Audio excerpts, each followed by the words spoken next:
ito ay rated SPG, striktong patnubay at gabay ng magulang ang kailangan. Napapayag nga ni Ramon si Marites na makapag-usap sila ng masinsinan. Sa mamahaling restaurant sila mag-uusap na para bang nagdi-date.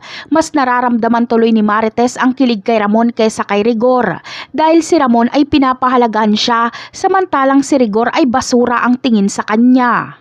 Kaya naman, mas magiging komportable si Marites na kasama si Ramon kaysa kay Rigor.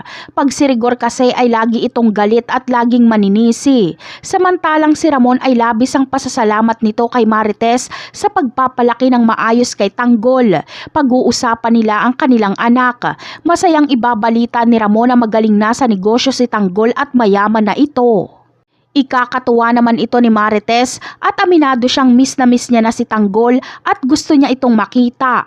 Kaya ipapakita ni Ramon ang larawan ni David kay Marites. Dito ay magugulat si Marites dahil hindi naman ito si Tanggol. Magtataka si Ramon kung ano ang sinasabi ni Marites na hindi si Tanggol ang nasa larawan. Sasagot naman si Marites na si David ito at hindi ito ang kanilang anak. Kaya naman magkakabistuhan na. Sa pagkabisto ng pagkatao ni David ay malalaman na rin ni Rigor na buhay si Ramon. Dahil kapag magawang makatakas ni David kay Ramon ay magsusumbong siya kay Rigor na buhay si Ramon. At nang sa ganon ay tugisin ni Rigor si Ramon. Sa ganitong paraan ay maproprotektahan ni David ang kanyang sarili kay Ramon.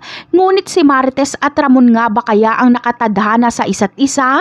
Abangan na lang natin yan. Bye!